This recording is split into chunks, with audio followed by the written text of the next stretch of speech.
All right, so today we're gonna be comparing my $4,000 setup, which is the Sony A7IV with the G Master 16 and 35, to this $400 setup, which is the Insta Go 3S. When you get this Insta Go 360 bundle, you get the tripod, you get the chest mount, you get the hat mount, and apparently the audio is supposed to be really good out of this thing. So I want to see, is this something you could actually take vlogging with you for not even a third or a half of what this setup is. And this camera says that the minimum focus is 10 and the maximum is 30. So you can actually crop and zoom in the camera, which is really, really great if you do want to get a couple different types of shots and see what it looks like in camera. All right, so we got both of these going at 4K 30. So this is the Go 3S, what it looks like on the flat profile. That's my Sony with the S-Log. Now, one of the other things I enjoy, if you don't feel like shooting in that flat profile, like I said, you can just swipe over here, go to your different filters, and the one that I've actually liked is the Vivid. Now, as you can see, this looks so much better just out of the camera. You're able to kind of see more of the clouds and the colors in the grass and all that. So if you want to not really edit much and just see your image straight out of the footage, you may want to choose some of those. And then, like I said, if you want to punch in, so we're going to punch into the 35 right there on the Sony. And then on this one, you could actually click that X and hold it, and then you're able to zoom ×2. So you still get that nice little zoom quality on both. Today's a perfect day to actually film with these two because it's cloudy and sunny at the same time. So you're able to see what the colors are gonna look like with the transition of the sun and the shadows and the clouds. But you could also see a lot of the green in the grass, a lot of the blue in the sky and in the background. Not only that, let me know what this audio sounds like. The audio that's coming out of the camera right now is from these Hollyland mics. The audio you hear right now is actually from the Go 3S. So let me know what you think about the audio quality. Like I said, these are a couple $100 microphones. The audio that's coming out of the Go 3S is straight from the Action Pod, I think, or even the little camera that's on it. So let me get a little bit closer. Maybe this sounds better. So let me know what this sounds like. I'm pretty close to the Go 3S. I would say maybe, like, as you can see, the lens is right there. So I'm pretty close to the Go 3S. Hey, how's it going? So let me know what the audio sounds like coming from this. But again, the great thing about having these mics is that I can go as far as I want, and I'm pretty sure you're still gonna help me very well. So let's see what the Go 3S sounds like if I even get further. Because I know with this setup, the Go 3S is not gonna be as good, especially with the wind going around, as these Hollyland mics. One of the things I wish we had on the Go 3S is the ability of attaching a separate microphone. Now, if I can be 100% honest with you, this is where I feel like the Go 3S is gonna win over the A7IV. So right now I am holding my Sony A7IV in my hand. Here, let me show you. So that's what I look like right now.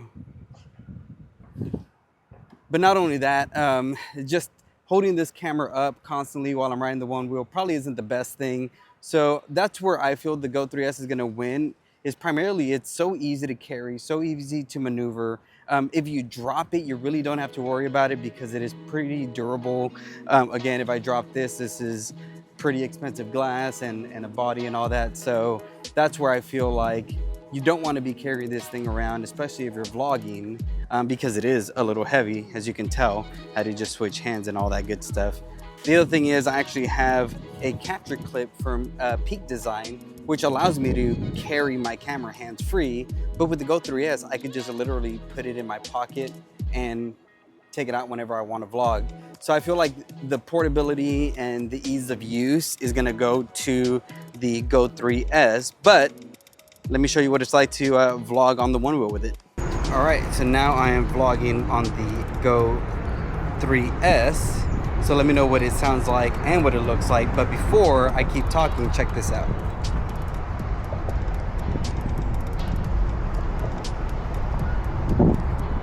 One of my favorite things about Austin is that view right there. Probably one of the most beautiful, one of the reasons to come and visit is just take the lake out.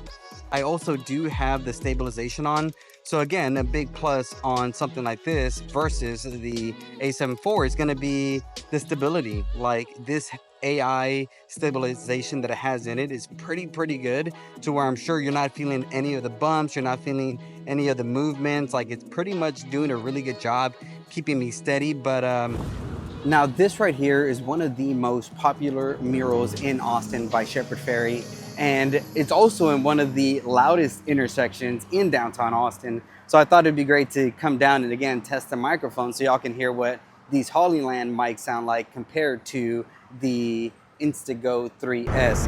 Now I'm gonna get a little bit closer because I want the Insta Go 3S to at least be tested correctly and have a chance. So I'm raising my voice just a little and I'm pretty close, I would say, you know, kind of arm's length away from it. So let me know what the audio sounds like. There is traffic, there is construction, all that good stuff is going on right now.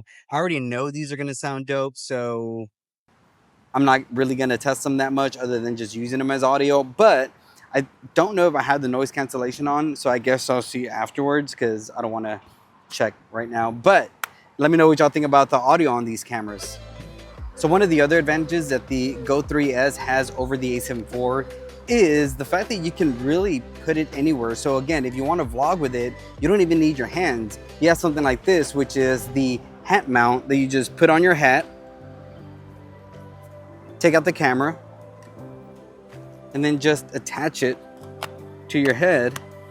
And the cool thing is also, this now serves as a monitor. So as you can tell, whatever you can see from here, you could also see from here. Now, why I say that's a big win when it comes to the Go 3S is because if you want to do that with the Sony A7IV, you're gonna have to buy a separate monitor that you could attach somewhere or that you can use, you know, rigged out somewhere else. So with the Go 3S, you actually have a second monitor, so you can look at yourself. Like if you're wanting to vlog, I can look at the monitor here, but also know that I'm looking at myself because I can see my hands, right? So you have a monitor, you have a camera, you could separate them. So that really helps, again, being a little bit more creative.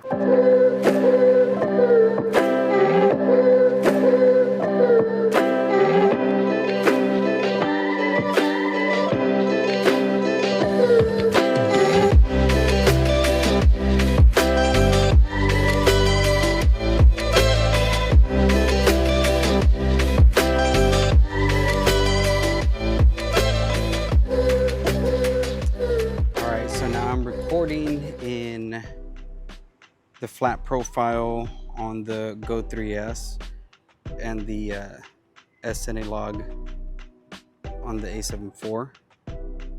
It's kind of what they look like. All right, now I just switched it over to the vivid color profile that's on there. And we're gonna zoom in to see what that looks like. And also zoom in on the Go 3S, get those tight shots, and then I'll switch over back to the flat profile, see what that looks like. All right, we're heading back to the car. I haven't really taken out the A7IV. I've really been filming everything here on the Go 3S, primarily because it's just so much lighter and easier to carry around.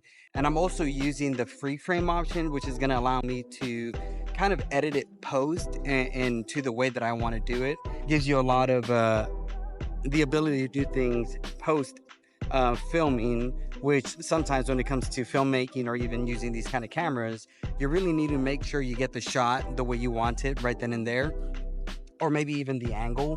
And again, the thing I've liked about using this so much is it gives you that free frame option to where if you want to crop differently, you want to do something different, you're able to do that. And also just even the time lapse, hyperlapse, time shift, all that kind of stuff allows you to really see in camera what you're doing, so that you know you got the shot that you wanted, and not wait until you're editing and you're like, oh no, I should have shot in this many frames or done this or done that. or, you know, added the stabilization, whatever you're doing, or brought a stabilizer, right? Like the fact that you have everything in such a small little camera and compact for you, you're not really forgetting anything. Everything is done inside of the camera. And again, you have the ability of doing so many things post to where, you know, if you're just somebody who is looking to pick up something that's gonna be not that expensive, but it gives you so much flexibility, the Go 3S is probably gonna be the camera that you wanna choose.